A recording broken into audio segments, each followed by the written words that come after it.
And then there was one preseason game. Saddle up your horses.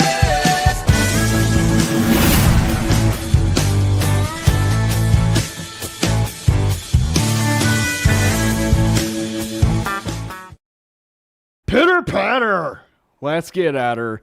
It is another episode of the Mainly Broncos podcast, and we are going to try and be on our best behavior because if we aren't, God, Mike will be dropping our ranking down from 14 all the way down to 18 after this show is over with.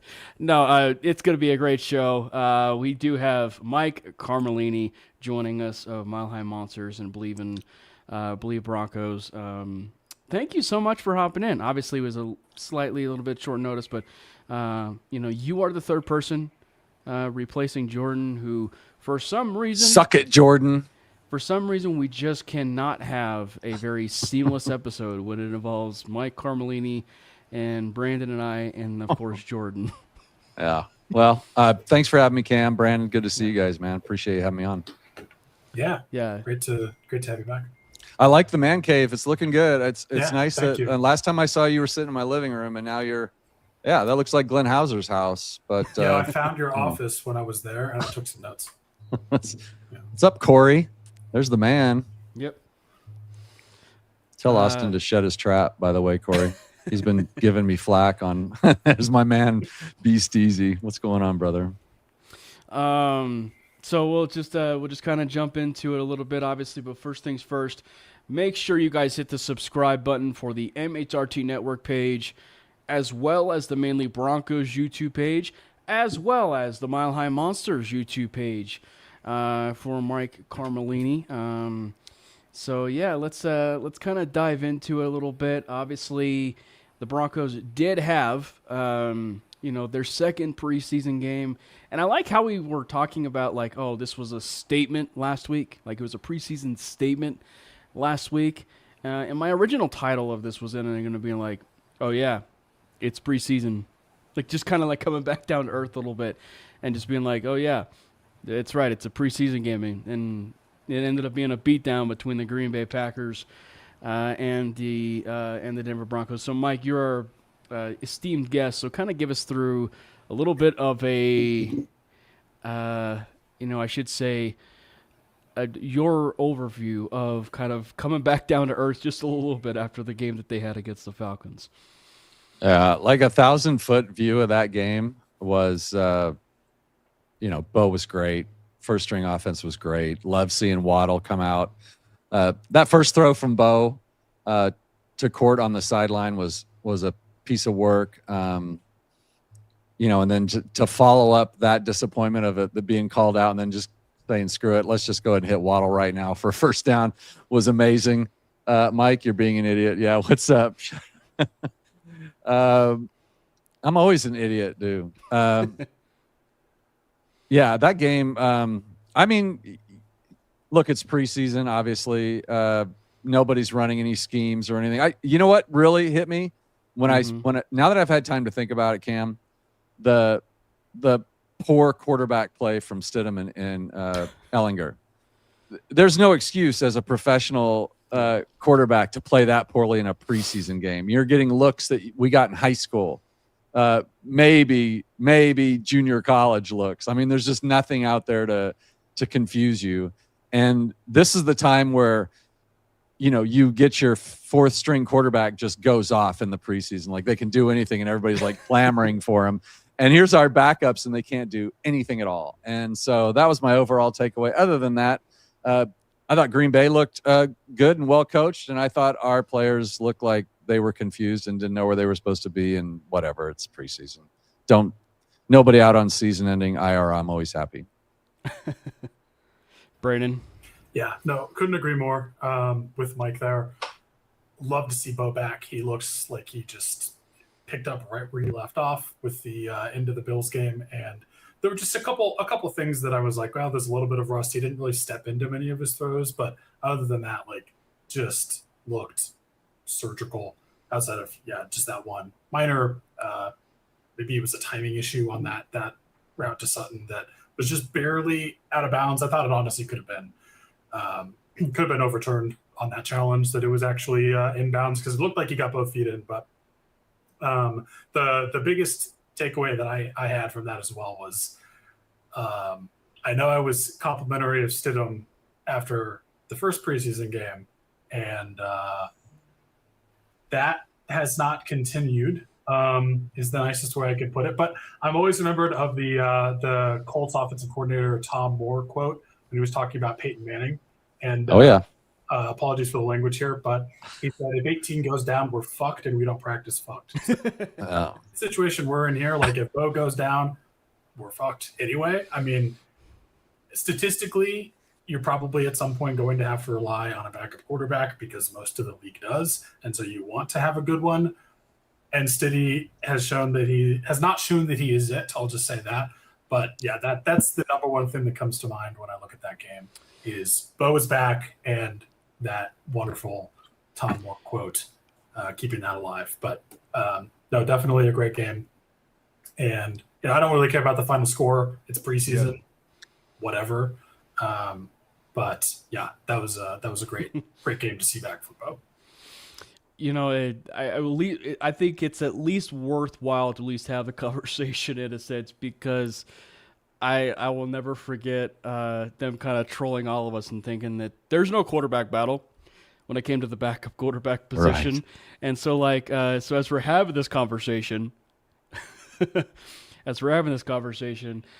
then we have this game against the Green Bay Packers, it's like, Sean, it's clear as day. We have a QB competition of that backup quarterback spot between Jarrett Stidham and Sam Ehlinger, and neither one of them helped their cause. In terms of that, I will say though, to kind of like put it all into perspective, in terms of the quarterback position, relative to Bo Nix, that's about as good of a game. And we'll definitely be talking about the Vikings game here on that Friday, so tomorrow. But relative to him starting fast, and the last couple years within preseason, and then the first week handful of games to begin the season, that's as good of a start as you probably could ask for to him. At least set the tone for what could be starting at least hot in the first six games, because he looked really good in terms of crisp within the pocket. His feet were nice. I mean, he was releasing the ball on time. Mm-hmm. I mean, even I will say this, even the throw that I thought a lot of people were kind of criticizing, which was him rolling out of the pocket and hitting Sutton. I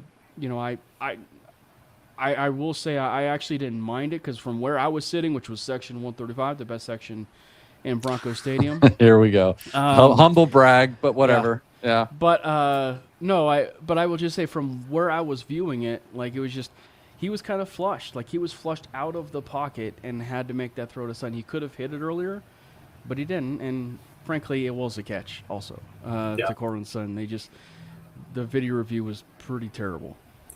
The one throw outside of, I know I mentioned that one, and that's kind of been on everyone else's mind as well. To me, the biggest throw that I think really encapsulates what I talked about, where he wasn't really stepping into throws, which again, it's a preseason, it's his first game back. He made some great throws. He was out there for I don't even know, 15 snaps or something. I'm not going to 14 snaps into this whatsoever. 14 snaps, excuse me. Not going to read into this. Get it right.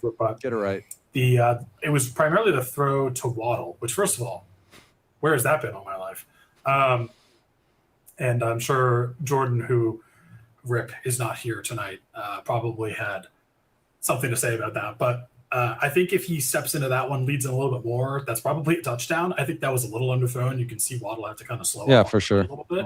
That's to me the number one area that I'm could have gotten been a little bit better there. But that's just preseason, still ironing out that chemistry. And I mean, for whatever it's worth, Bo is also not used to guys that can move like Waddle. He's oh damn, he got there quicker than I thought he would. I don't know if that's exactly what went through his head, but that's going to clean up. But that was the one thing that, to me, I was man, you could have had you had a great play, and that is just a perfect encapsulation of what Jalen Waddle is going to be able to do for this offense. but it could have been a touchdown. I think it could have been a touchdown for sure. What do you say, Mike? I mean, well, that he's absolutely right. I mean, it could have been a touchdown. It was a 35-yard pass. I mean, it was great. We're talking 6 of 9 for, whatever he did, 76 yards and a touchdown, no picks. I loved when he rolled out, Cam, because I wanted to see his ankle at work a little bit. Yeah. I wanted to see him. I was hoping he'd be a little skittish in the pocket. He didn't look skittish, but if he took off early there, man, I'm happy because I wanted to see him run around a little bit. I wanted to see him plant on his back foot and throw. And that touchdown to Harvey, my gosh. Like having that throw in the bag, after being out all this time and, rehabbing and all that, I saw everything I needed to see. Like, yeah, he was a little short on Waddle, but again, just like Brandon said, I'm not even used to watching somebody that fast in a Broncos uniform right now. I mean, he's so quick. It's going to take him a while to dial that in, but I'm super psyched. Yeah, that didn't bother me. Maybe he had one badish throw, but how bad was it? I mean, he was pretty zoned in right there. Yeah, I was nitpicking on that awfully. You have to, because there's nothing bad really to talk about. 14 snaps, yeah. Right? Yeah. But no, that touchdown though to RJ Harvey, that's the kind of, if that's how we're using RJ Harvey in this offense, if that's the types of plays that we're going to call and that new OC is going to call here for us, I love it. Like that got me fired up because I've made it known that I think RJ Harvey is, I would say at this point in time, and I know we haven't really seen a ton from Jonah Coleman, but for what we have seen, I would feel fairly confident saying that I would assume RJ Harvey is maybe the third best runner in the room as a pure running back. Like, I do think he had a great year last year. He's a great on the goal line back. Like, nothing gets him there, but there were just some things that, he missed on, like, missing where the blocks were going or missing the hole, and running between the tackles just was never his strong suit. But out of the backfield, man, that guy is explosive. He is great as a route runner. Has great hands for catching the ball. You're going to hit him on wheel routes like that. And that was like perfectly timed. Yeah. I love that. Like that, if that's how we're going to use RJ Harvey, could use him like that, could use him in the goal line. I love that. I'm fine with that. I just wanted another back in there to take up the gritty work, the like early down, run up the middle, the duo, the power, like all that stuff, because that's not really what RJ Harvey excelled at last year. And that was the reason that we had to have so many short passes and lead the league in passing attempts, because there was no running game. And I think having now two backs that you have some insurance in case there's an injury that happens. And, Jonah Coleman so far has looked great. I am so psyched about what I saw from RJ Harvey and like how he might be used in this offense like that. Love it. Well, and just in general, it feels like Harvey, even for what he needs to excel at and get better in, which is the vision and everything, probably up until the point of even adding Waddle, he's one of the best weapons. That's the key word, weapons, for this team. And at least that last year in 25, he was maybe, aside from Courtland Sutton, there was probably an argument to be made. He was probably your second best weapon in terms of how you were being used out of the backfield. And that already, I think, says a lot about him as a receiver out of the backfield. And when you can encapsulate that, I mean, like the fact that he could hit that plus get his vision a lot better, I think says a lot. I agree. I think weapon, describing him as a weapon more than a running back is, to me, the more accurate description of how it looks like he's going to be used this year. And I think that's a good thing. And even if he improves as a running back, which I have no reason to believe that he won't, I think it's fair to say we're going to be hopefully a lot happier with that phase of the offense, that part of the offense this year than we were last year. And I'm not even, this is also me not even giving J.K. Dobbins his due that he deserves, because last year before the injury, like, he was a great running back for us. The biggest problem was when we lost him, it kind of died. Like that was it. He was the running game. So having Jonah Coleman in there, but also just like still having a way to use RJ Harvey and him being, more of that weapon. Yeah, I said it several times last year, Brandon, that it was criminal. The Broncos didn't have insurance behind JK. They had, a bunch of 5'8", 195, 5'8", 200-pound guys. They're all kind of the same sort of guy, even though they were a little bit different skill sets. But back to RJ, I mean, by any metric, he is as dynamic and as good as it gets out of the backfield as a running back. 12 touchdowns, like, that's amazing. Definitely. What's up, BK? It's definitely like he's like a super weapon for us. Nobody scored that much other than him. Like, he was our highest scoring player by far. But the running game, like when JK went out, it fell apart. And as frustrating it was to watch the short game, the quick game, the screens, all that stuff, once everybody knew that's all we had. And then don't forget, later in the season, we lost a bunch of wide receivers too. So it was, Bo Nix really, it's very admirable what he was able to do, putting the offense on his shoulders quite a bit late in the season, especially in that Buffalo game, So yeah, I'm super high on RJ, but he was 2.6 yards a carry, Cam, or something like that late in the season. That's just not getting it done. And I do think Jonah Coleman does that.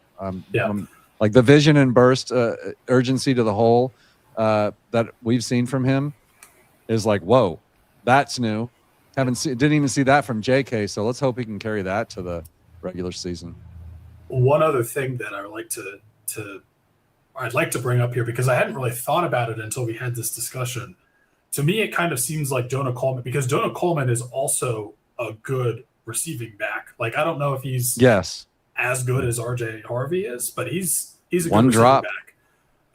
And so to me, I see how we used Dobbins last year. I see how we used RJ Harvey that last year, how we used him this year. And I wonder if going into the draft, the front office was like, we got to get a guy that can do both of these things. Like, we got to get another guy that we can lean on as a running back, but who can also give to us what RJ can give to us in the passing game.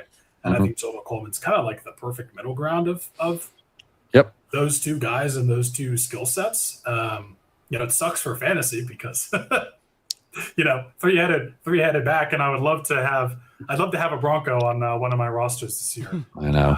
In that fashion, but no, I do think that was, to me, it's pretty telling in who they drafted in Jonah Coleman, because of what you were getting from both Dobbins and Harvey, and wanting to get a little bit of both in another insurance player. I will say, just like, even because I mean, there's no doubt that we already kind of talked about that RJ does need to improve. I will say this, like, relative to probably the improvement of the game in terms of him being a runner between the tackles and his vision, I'd say it's probably, granted, I'm only speculating there, but I would imagine it's a little bit harder to actually adapt, as a true running back once you kind of get to the next level.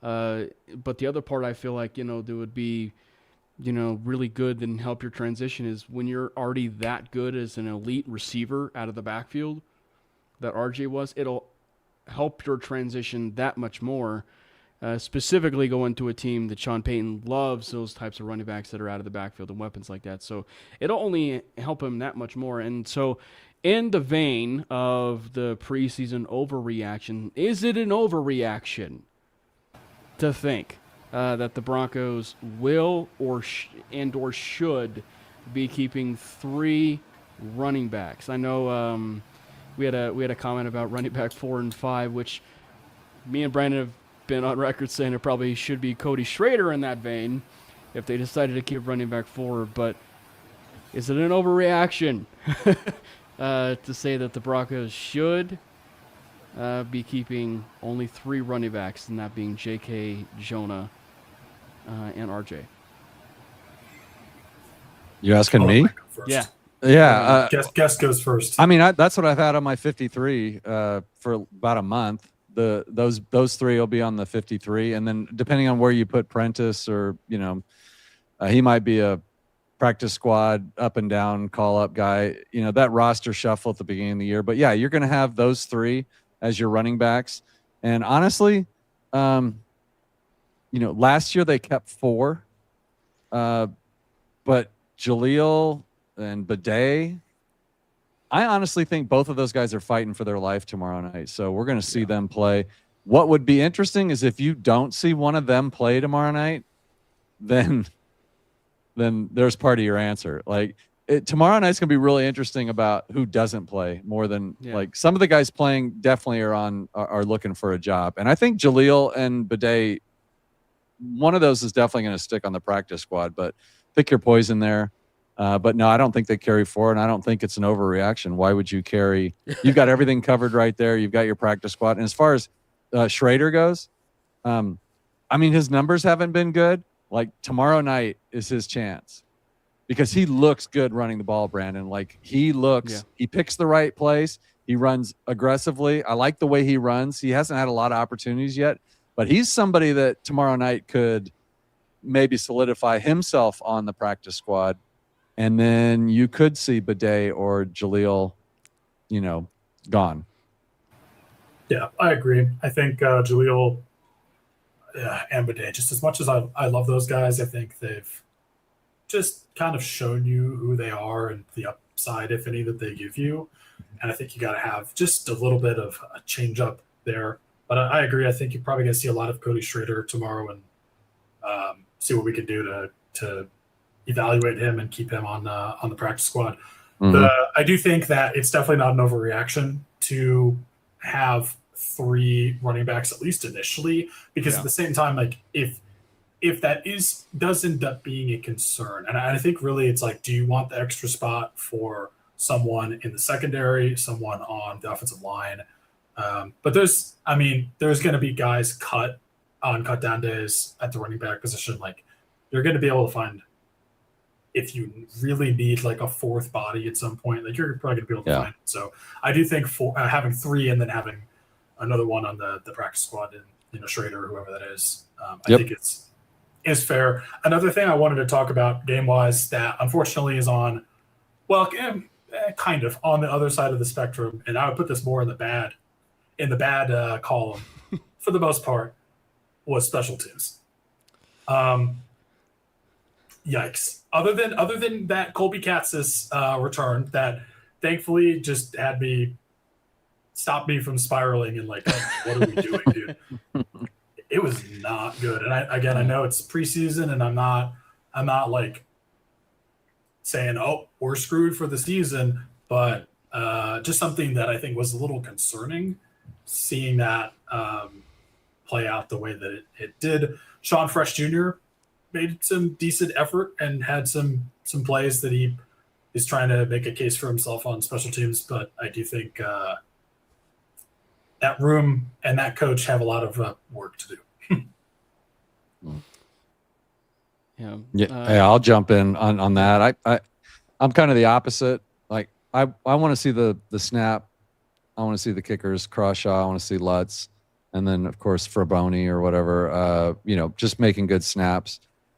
But special teams, I feel like it's tough because you've got 90 people and you're trying to get everybody a snap. And of course, they don't know their lanes and they don't know what they're supposed to do. And they're just putting guys out there to see if they can make a play and put them in bad positions, see if they can play. So I didn't read too much into it. That's a fair point. It ticked me off because it's football. Yeah. But it didn't really bother me because, like, I doubt Rizzi did anything on the board other than like, look, here's where you're going to line up when you get called, go hit somebody. Like, I don't think he's like, okay, we're going to kick deep left and then we're going to, push them to the boundary and then you're going to run up here.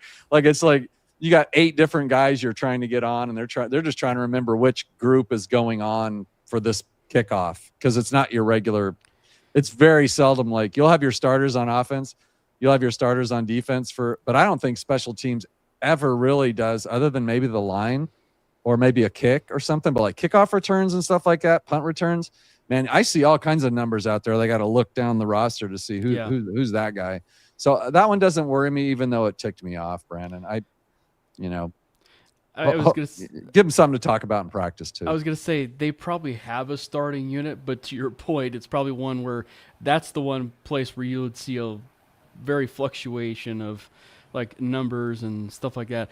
I think for me, it wasn't so much the special teams, and so I think for me, this is like the epitome of overreaction, but it's also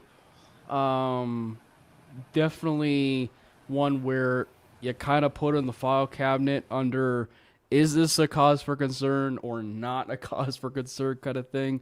And it was just the overall defense play, like after the first and maybe parts of the second stringers, were in terms of just the defense as a whole.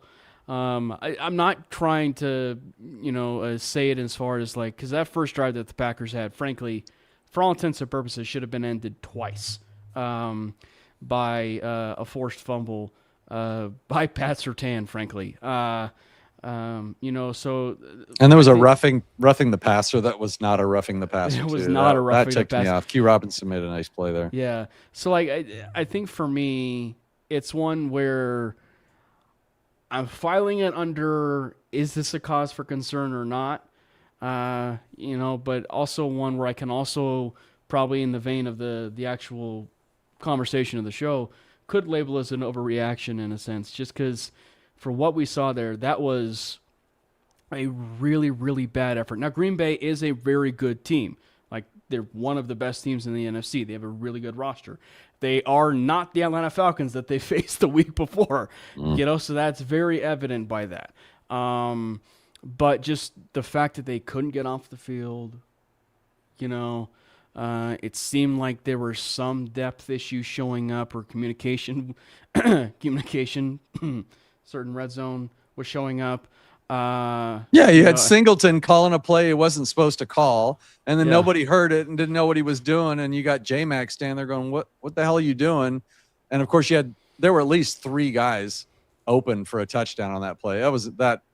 That made me very angry, but it was nice to see VJ come out and talk about that, Cam. Yeah. What's up, Cody? So the defense part for me is like, it slides probably in that overreaction while also into like, is this really a cause for concern kind of thing for preseason?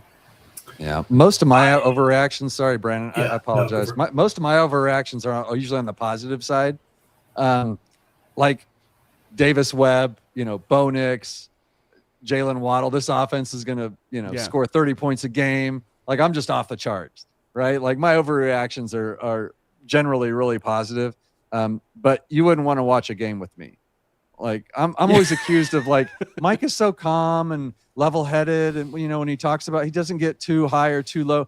Do not watch a football game with me. Yeah, I promise you, I am not that guy during the game. Yeah, that's right too. I mean, my overreactions are generally positive, except when it comes to like a few players, and it's your show. We can get into that. Well, I was kind of saving the starting off with the negatives first, so we could get that out of the way. I'm ready. I'm ready when you are. And so if you're going ready to tee it up, and all right, my overreaction. Go for it. Okay, I pumped this guy up 2 years ago that when Greenlaw came, he was going to have this great season because he was going to be playing next to Greenlaw, and that was going to allow him to do more. Alex Singleton. Look, I know that half of Broncos country loves him, half doesn't. I don't know if it's half, Mike. I don't know if it's still half, but I'll tell you what, man. I was like his most staunch supporter.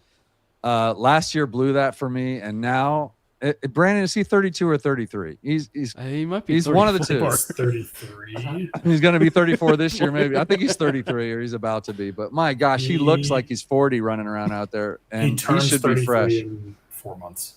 He should be fresh, and he already looks really, really slow. And that's saying something because he looked really slow last year. My overreaction is, look, Karene Reed, Red Murdoch, get your poop in a group and get ready to play, because by week 8, they're going to have to pull this guy out, because there's just no way they can have a guy in that position playing the starting role. I don't care how good he is in the locker room or how well he makes the calls. I'm sorry, I think it's time.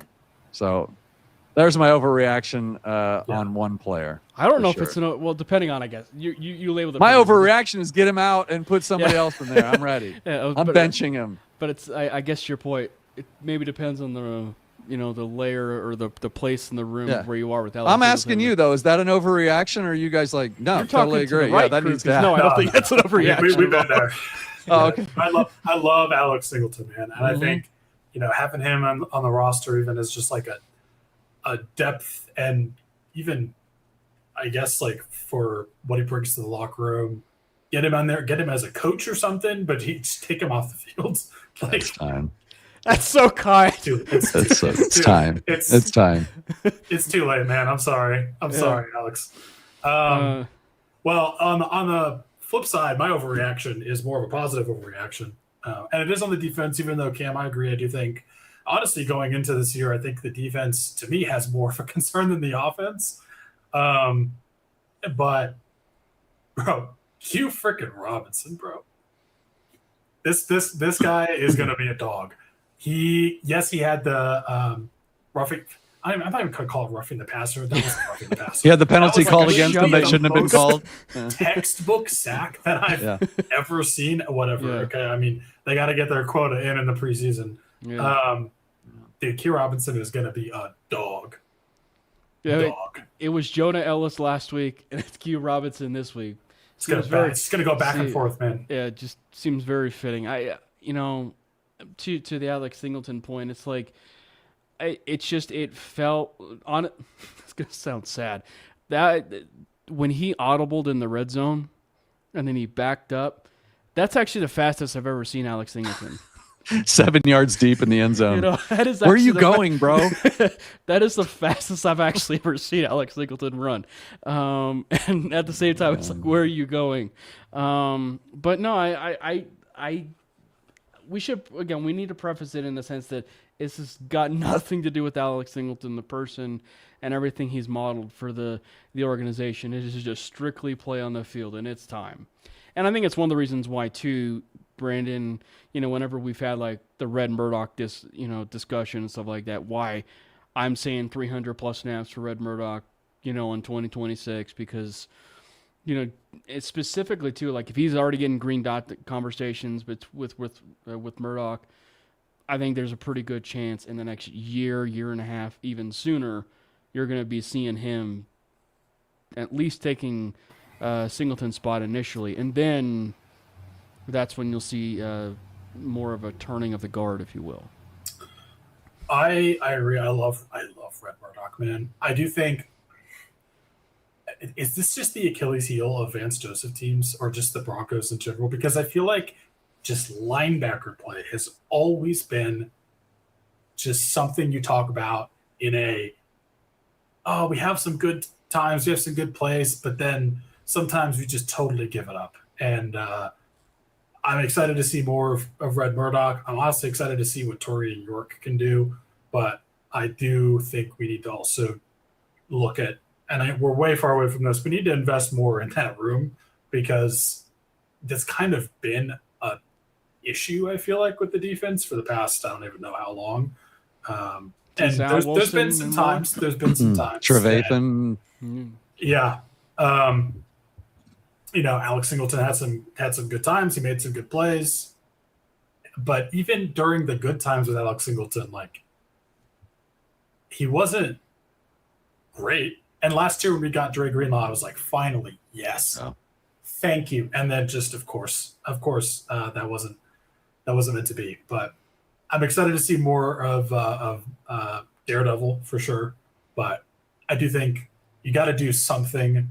You got to do something at that position. I think, honestly, even like look at who becomes available during roster cutdowns, because I don't love the idea of, as much as I want to see that much Red Murdoch, giving a rookie linebacker 300 snaps on a team that has Super Bowl aspirations, I don't know about that one.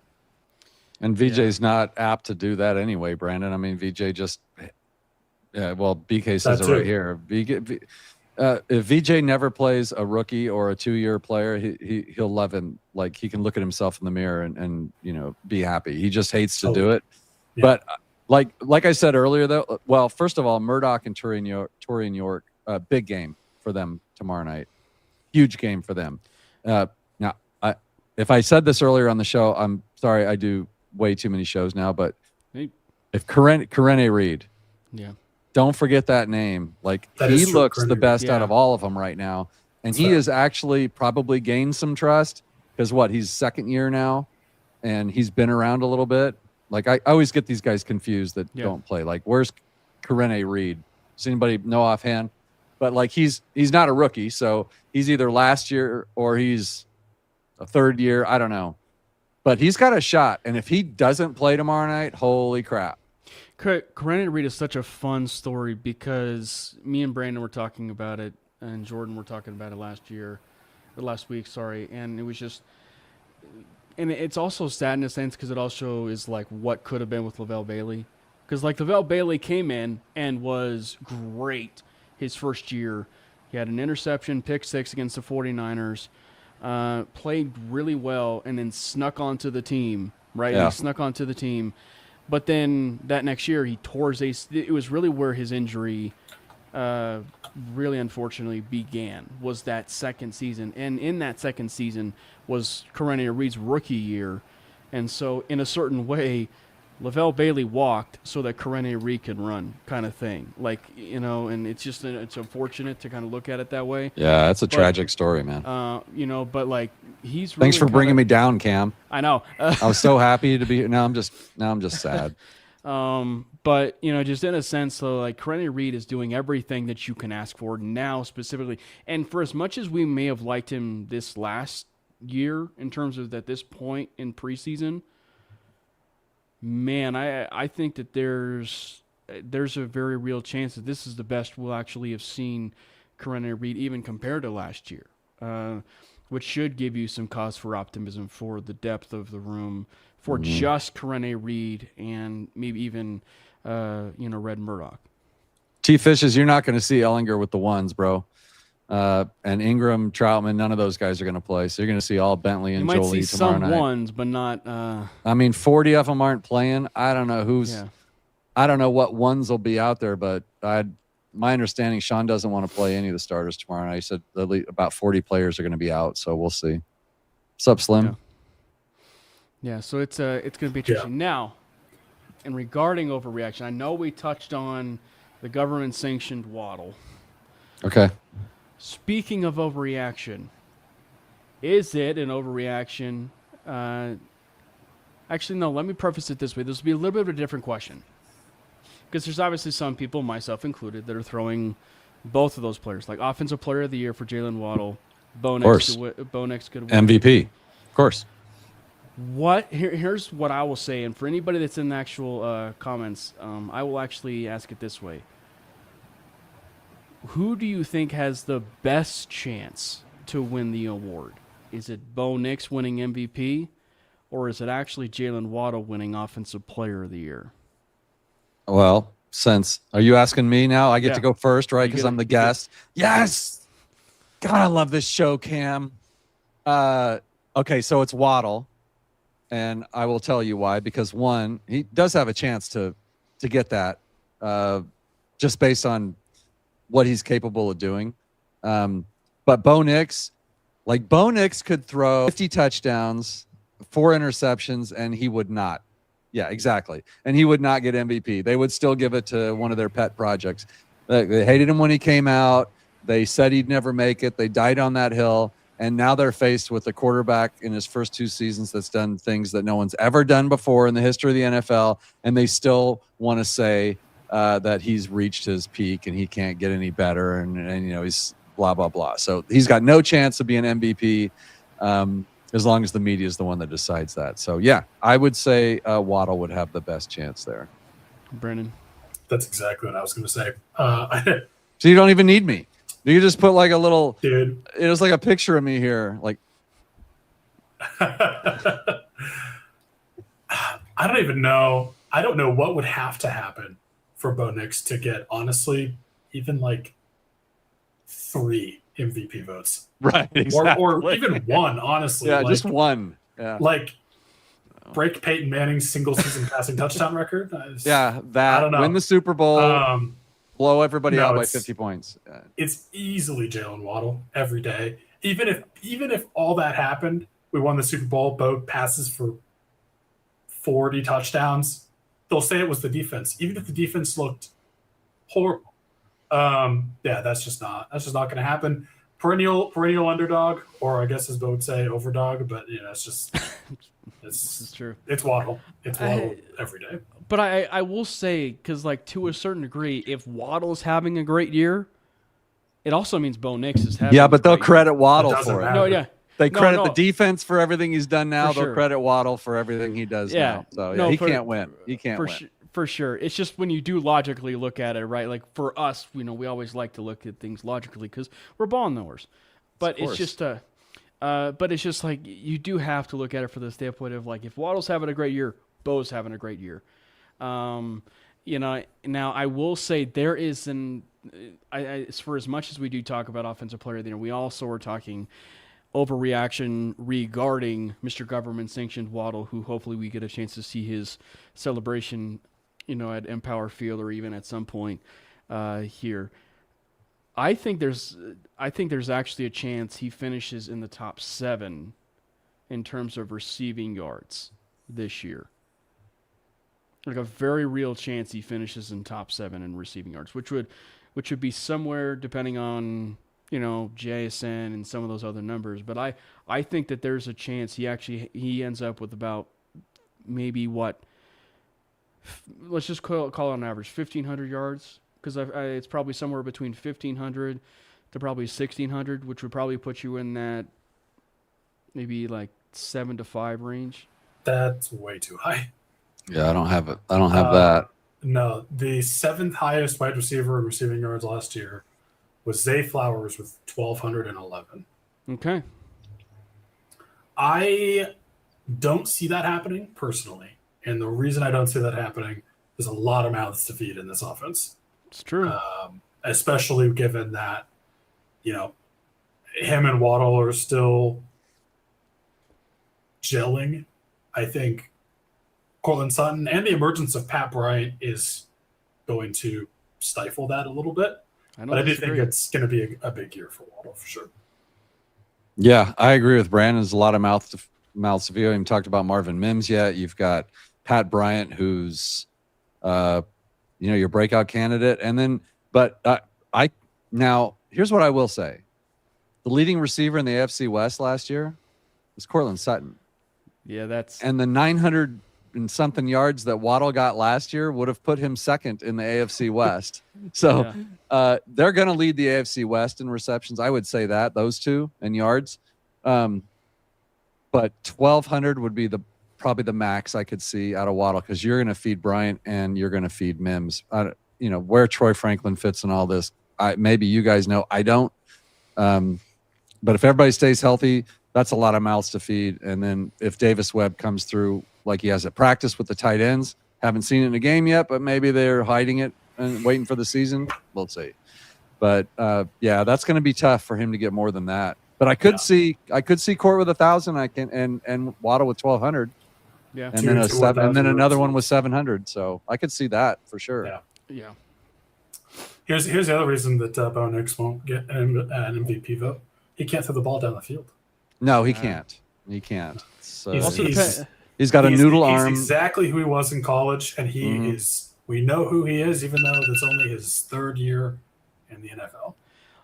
Also, depending on who you talk to, it could be Jeff Schwartz. He could be just contradicting himself. Because apparently there was a tweet that surfaced from February, where he was actually talking about, Bo successfully pushed the ball down the field and stuff like that, and then goes on, FS1 and spouts off something that ended up getting a community note as well as completely ratioed in the first 15 minutes by none other than Sean Payton himself. Yeah, I know. You got to love Coach. Yeah. You got to love Coach. That was lovely. I love that. So then, like, in the vein of overreactions, and then as we are kind of winding down the show here just a little bit. Any other like positive overreactions, but also one that you kind of look at this third preseason game and kind of throw out some preseason overreactions that could happen against the Minnesota Vikings. I mean, man, Jack. I'm overreacting. Manjack. I'm overreacting about Man Jack. He's my little Ed McCaffrey right now, man. I just like him. I like the no gloves thing. I like I always want like one gritty sort of like mid receiver that just wins our hearts, and makes clutch catches and stuff. So my overreaction to that is that guy. I want a big night from him, and he makes the team. And I'm a weapons guy, so I don't pay much attention to the trenches.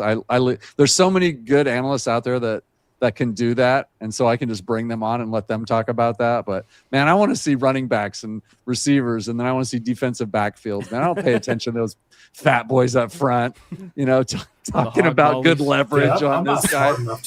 Yeah, I'm not smart enough to understand the line. Basically, yeah, that's me too. But my overreaction is Katzis, Ross, and Manjack. We got some interesting depth there at the wide receiver position, and that cut down's going to be one of those guys going to break my heart and not even make the practice squad. So as far as I'm going to vastly overreact to several things tomorrow night. Honestly, I am. I mean, there's no doubt about it. Some rookie is going to go off tomorrow night, and I'm going to be like, put him on the 53. That's right. That's going to happen. The Albert Okwuegbunam discourse of when he went out and he literally put up Gronkowski numbers of the showcase game, 7 catches for like 100 and 40 some yards or whatever it was, and 2 touchdowns. And then, dude, you better watch out for. Don't forget the showcase game tomorrow night. It's showcase game time. So if you see one of your favorite players out there with 8 catches for 120 yards, he's gone. He's gone. He's getting traded. That's what's happening. Brennan. I've already given you my positive overreaction, but from the last game, but I'll carry that forward. And I need to preface this and say that this is being said on August 27th, 2026, before Aaron Donald officially unretires. The Broncos will lead the league in sacks again next year. You're saying Aaron Donald might actually have some? I don't know. I don't know if he will or not, but I have to say that because if he does, then people are like, I can't believe this dumbass said that the Broncos are going to lead the league in sacks when the Rams have Aaron Donald and Myles Garrett. But as of today, that's what I'm saying. I mean, I think the pass rush is not going to suffer much at all. With JFM leaving, I think we're going to be fine there. Roach looks great. Owazurike looks great. We've got some new depth there too. But stop hitting Bo in practice, man. Yeah, stop sacking our quarterback. Don't you love the fact that he still goes into the pile and drags Benito out by the leg and like gets Dude, just don't throw any punches, man. Bo. Don't throw any punches. I don't think. I think they're gonna. I don't think they break the sack record, but I think it's going to be a strength of the defense again for sure. I will say Aaron Donald might actually be the first player in NFL history to, maybe play very limited snaps just because he's unretired, and then end up getting like just over 10 sacks and then have like 2 MVP votes. I don't know if there is such a thing. Like, I know that like in baseball you have to hit like a certain threshold to like qualify for like the batting title and stuff like that. I don't know if they have like a certain threshold when it comes to stuff like that for defensive player of the year or MVP, but I'm sure that like something like that happens and he plays some small snaps now that he kind of like is retired, and all of a sudden he ends up with like 10 plus sacks and he gets 3 defensive player of the year votes. Wow. I still don't know if he's coming back, man. Every time I think, oh, he's definitely coming back, and then it's like, probably wait till like second week of the year or something to come back and surprise us all. When do we play them? 3? Just wait till week 4. Come back week 4. Whatever. The week after we play them, it's fine. So I don't know. I think for me, when it comes to some of the overreaction, something like that is, I'm kind of excited to, kind of piggyback on some of those points is just to get a chance to see some of that depth.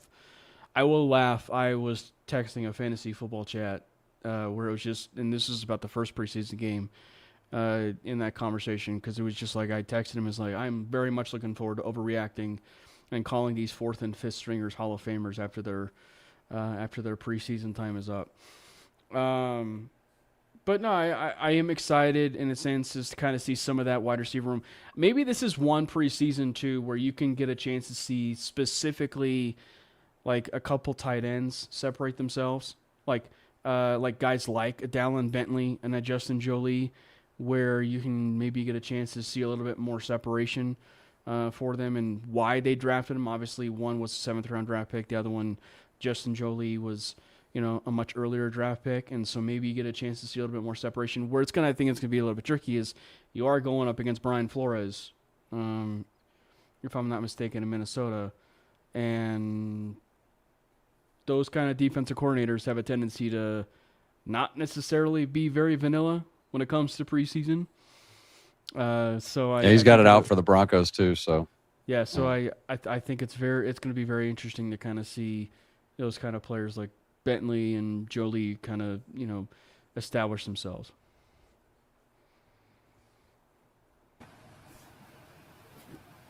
That'd be crazy. Yeah, I'm looking forward to this game. I want to see. I think I want to pay more attention, honestly, to who's not playing than who is playing, because that's going to be more telling on the positions that are less certain, we'll say. Yeah. And I guess maybe we'll start with you, Mike, too. Like maybe in the vein of overreaction as well. By the time, obviously, mainly Broncos will be doing a show, the 53-man roster will be finalized. The initial, let's preface it this way or clarify this. The initial 53-man roster will be finalized. It probably will not be the final 53-man roster once Week 18 hits. So maybe just kind of send it off to you. What would be a prediction and stuff for a 53-man roster of one player who will be on the 53-man roster that hardly anyone has been talking about? Well, the problem with that is I think everybody knows basically what the 53 is going to be. I don't have anybody that we don't expect to be on it, but what I will tell you is that there will be at least 2 players cut that everybody will freak out about, but they will be back on they'll be back on handshake deals because they're going to have to protect a few players. Like Taylor Rapp might be one of them, actually. Taylor Rapp will be back on the practice squad, and he's not eligible. He's not subject to waivers, so he'll come back when he comes back. But you could stuff Torian York on the 53. You could stuff Bailey on the 53, or Bentley. Excuse me, Bentley. Like I have both of them on the practice squad. Like I don't have either one of them making the 53, and maybe that's overreaction. Maybe that's incorrect. But you've got Adkins, Ingram, Jolie, Troutman. You could cut Adkins, and you could protect Bentley if you want, and then handshake Adkins, say you're not going anywhere. We'll bring you back on. I think he's 4th. Is he 4 years vested? Anyways, cut Adkins. Sean Payton would never, even if it's a formality. I'm just saying he might not be eligible to waivers, right? So that's what Sean Payton's going to do. Whoever's not eligible, can't be swooped up. He's going to cut him and say, "Don't worry, we're bringing you back on a $2 million deal. You're fine." But so our 53. The hell with week 18. Our 53 won't be the 53 a week after it's the initial 53. By the first game, and then throughout the season, they're going to call these guys up, 3 times they can, whatever that is, and then they'll have to keep them on. They'll do that with Prentice. They'll do that with Adkins. They'll do that with a tight end. They'll do that with, linemen. They're going to do that all season long. And so our 53, when you say initial 53, Cam, when you're a Bronco, trust me, that's exactly what that means, because we use our practice squad all the time for different games and different situations. So this, man, don't freak out when, I don't know, name your player. It could be anybody from, well, it can't be that. The problem is it's got to be somebody with 4 years of service and before you can do that with. So, if you're in your 4th year, you'd be subject to waivers. But if you finished 4 years, then they can cut you and bring you back. And they're definitely going to do that Sunday. So don't freak out when, I don't know, like Palczewski or something, gets cut or well, I guess Forsythe. It doesn't matter. Like these guys Frank are going to Crum gets cut or something. Frank cut. Well, Yeah. he needs to. I don't know. They'll keep him because he's another pet. But he's played really bad in the preseason this year so far. But I mean, they like him in that heavy set, and of course he'll catch a touchdown pass this year and make Sean and Davis feel like heroes. But yeah, this 53 is really. I usually don't spend this much time on it, but I spent so much time on it this year, guys. I don't have any surprise ads. I can tell you Tyson Anderson is not on my 53, and he was our first free agent signing. Yeah. And I'm on record for months saying, I don't know why they did that. He'll never make the 53. When Rapp came, I thought it was sealed, but then he's gone. And then 10 minutes later, it's like, oh, wait, okay, they're bringing him back. Okay, it's fine. So that kind of screwed things up for a minute. But, I mean, honestly, you guys have had your 53. At least I'm assuming you've been working on it for weeks and kind of updating it. It never really moves. Like, Rapp was in and he was out. Then he was in and he was out. Like, everything else stays the same. It's a boring year, honestly, I think, to try to do it because you know what it is. There's nothing. There's no holes on this team. That there's no like surprise. I guess there's surprise cuts, but there's not like, oh, this guy's gonna come out of nowhere and be a starter. No, there's no open spots. Maybe Murdoch, but I think it's just we already know what it is. We've known what it is. It hasn't changed. Because we had that conversation last year, Brandon. Even asking that question, like, is there really a surprise cut on this team? Like in terms of some of that, I don't know if you could really quantify some of that in terms of a surprise cut. But I mean, just with the initial like 53, I mean, it's a weird way to say it. And I can't take credit for it because I saw someone on the timeline say it, but like this is like the easiest we've probably have ever seen something as far as a 53-man roster construction, where you might be wrong on a few players here and there, but everybody and their mother will be relatively consistent from players like 49 to 53. Like they will be relatively consistent from that point. And so I just think that it's going to be really interesting to kind of see it all unfold. I will say there could be, honestly, I will just say this: frankly, the surprises is all going to be practice squad related. Is how the practice absolutely, is like how the practice squad is all developed and who's on the practice squad. Obviously, we know that in the Broncos' history under Sean Payton, it's been very much compiled of like a lot of their roster, but also they'll keep like a roster spot open on this practice squad for one or two players who weren't on their team before. The problem is the roster's too good. Like, I mean, Shanahan had a year once where he's like, I don't know, we draft these guys, but I don't know who's making this team. I think that's kind of the situation we're in now. Like, there's just certainly no starter positions open right now. Like, people can play. And then Bossman was saying Jalil's on the 53. I don't see that. But I mean, anything's possible. I just don't think he gets claimed. And I think he's a little bit in the doghouse, but maybe that's one of my overreactions. That's my guy, Derek, with a Superman monster chat. Let's go get that 3rd and 5th for Franklin. Dude, if they offer a 3rd and 5th for Franklin, they'll take that and take it right to the bank. George won't even hesitate on that one. I promise you. If they get the Devon Bailey treatment for Franklin, I'd be happy. Derek, awesome, dude. Thank you so much. Yeah, thank you, Derek. Yeah. The only thing to me that I think would be like the only surprises are not even like traditional surprises. Like, to me, the one thing that would be surprising is like certain people not getting cut, like Drew Sanders not being cut would surprise me. Yeah, that would be a shocker. Yeah. That would be quite shocking. Yeah. But I'll come back on your show and we will talk about that if that happens, because he's not anywhere on the screen. He's not on my 53. He's not on my practice squad. I didn't do an Nice. IR, but he's not anywhere on here. So You can't even get a 7th rounder for him. You had to cut him. no. We did have a conversation today about like we go get another backup quarterback. Cut down day, or someone's on the fence and they've got a third and they're like, okay, well, we've got this QB3. We love him, but maybe we're willing to move on from him. What do you got? And it was like we started coming up with trade scenarios for like who you would, what you would give up to get one of these quarterbacks that might be out there.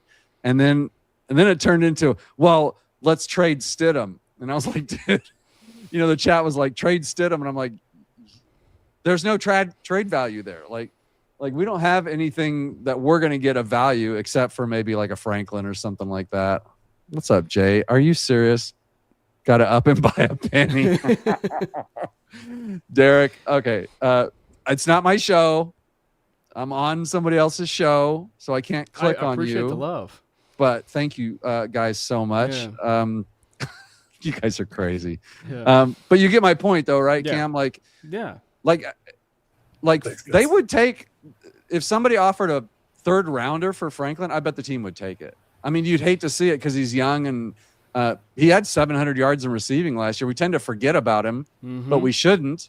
Everybody's on Pat Bryant right now. Everybody's like, look what Mims did. But like, it's Franklin is an ascending player, but trust me, there's 5 really good receivers in that room. If somebody offered George Payton, he loves to like, oh, get me a 3rd round draft pick and we'll make hay with it. Well, and Scary. I think that's why when you kind of look at it and you're like, I mean, it depends on who, your point of view when you look at it, but even trading Franklin, is it really that much of a surprise? Knowing the fact of what we talked about and to what you're alluding to with the wide receiver room, like it's like, is it really that much of a surprise? Like a trade, like trading a Franklin. So no, it's not really that much of a surprise necessarily.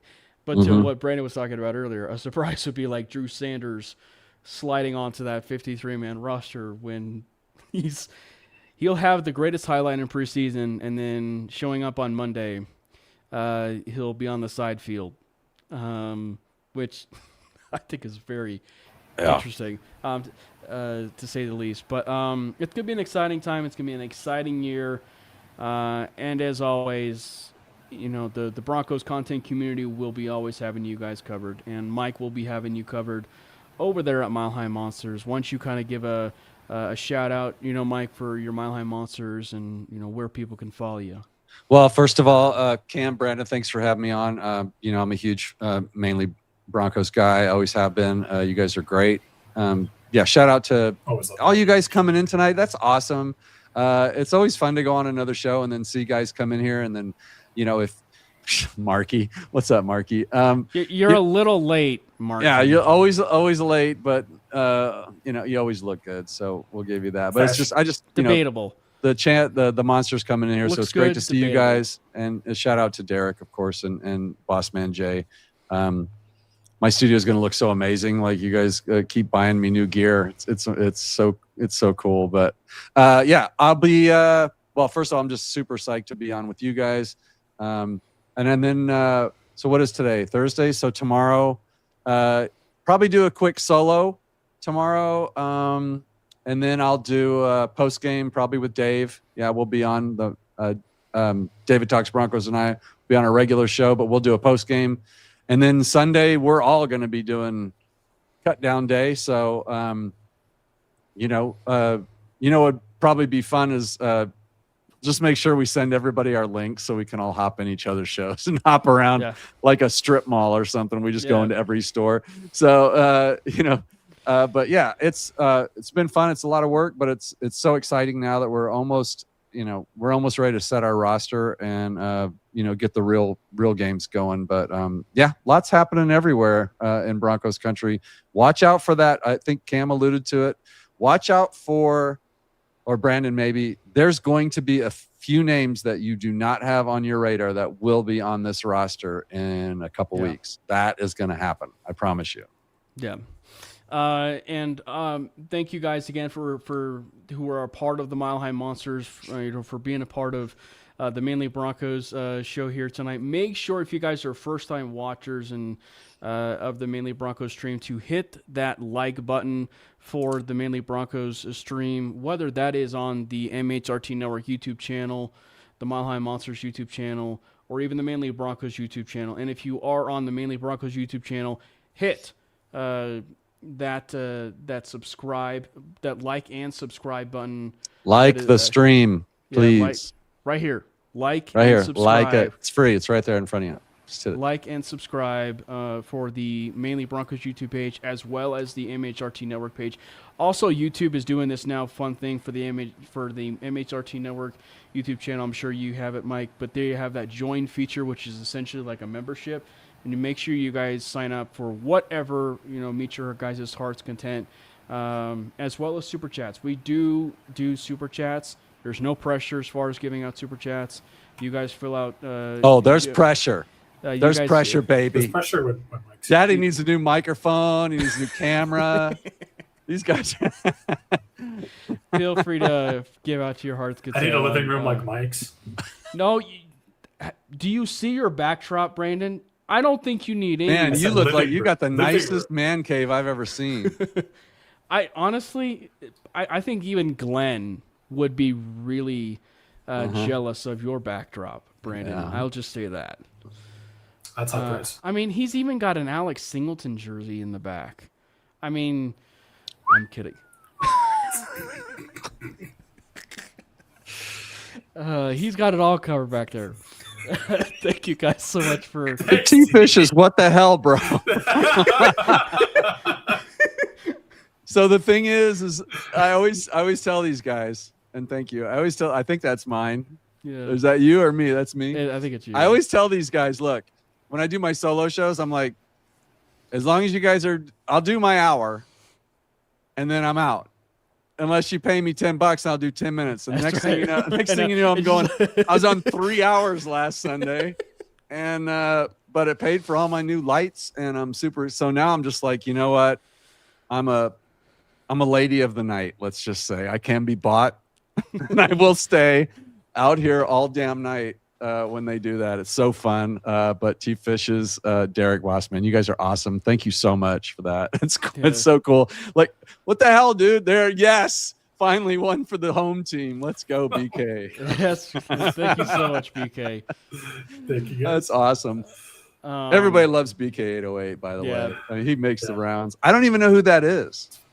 I mean, I know you from BK808, but I don't know who. I do. I do know. Do you know who that is? Okay. I don't know the name specifically, but I do. I'm yelling because I'm excited, boss man. Shut up. I do know he's in our Discord chat for David. Okay. Which, by the way, Brandon or anybody that's in the chat, feel free to join David Talks Broncos Discord chat. It is a fun time. Mike randomly will appear like on a Friday at like 10 a.m. or something like that. Like he'll just randomly pop. The hell, dude. Don't out me like that in front of my friends. God, I'm yelling at people now. But it's a fun time. So make sure you guys, if you guys want to, go join the David Talks Broncos Discord. And if you want to, go reach out to David and just see how you can be a part of that. So thank you guys again for hopping on that stream. It's been a great show, fantastic show. Good night. T-Fishes is just like... What the F word, dude? Now I have to stay. You guys have to stay on longer now. They're buying time. Well, so. it's calling me back to a remembrance of the Cameron Parker show, which would do 3 hours. Oh, I remember. Yeah. So when I first found you guys, you guys were already out there. When I discovered you guys, I was like, wow, these guys are awesome. Who are these guys? And then I was listening to the podcast, and it was like 2.5 hours. I was like, holy shit. How'd you guys do this all the time? And you kind of did, but I listened to every minute of it. T-Fishes. Yeah. Okay, so here's the deal. This is not my show. I love you guys, you monsters, but here's what I'm going to do. You good? I'm trying to figure out how I'm going to pay these guys back. Like, I can't do this tonight. Like, Teresa's not working at the golf course for the first time. Like she owns we own the place, right? She has to work all summer. Like, she's never home. and she's been sitting in there for however long we've been. That's why I told you I got about 45 minutes, and then I got to get it. Yeah, clearly not. And then so now we're at an hour and 10 minutes. But these guys are like, so here's what I'll do. I'll do I'm gonna do a full solo live stream, and you decide whether it's tonight or later. Leave a comment. I'll do it later tonight in about an hour or so and a half, or I can do it tomorrow. You guys get in the chat and let me know, or leave a comment and let me know. But I do have to go save my marriage. But I owe you guys big time now. At least an hour. At least an hour of free, members only shit or something. I don't know. Yeah. Thank you Hi, guys Mom. again. In case you're watching. Thanks, Hi, Mom. I love you. Send me a super mom. She has no idea how to do that, by the way. But Thank you guys so much for enjoying that stream. And again, if you guys are first-time watchers of the Mainly Broncos podcast, I just want to say thank you guys again for watching that stream, and hopefully you guys can be mainly Broncos mainstays going forward. Oh, yeah. Everybody subs. Everybody subs. So make sure you sub to the Mainly Broncos podcast. It's either on the YouTube channel or as well as on the MHRT Network YouTube channel. It's been a blast. For Mike Carmelini, for Brandon Miller, at Brandon Miller PO, and at Mike_Carmelini, and myself at Cameron Parker PO. God bless. Bo Nix. Let's go, bro!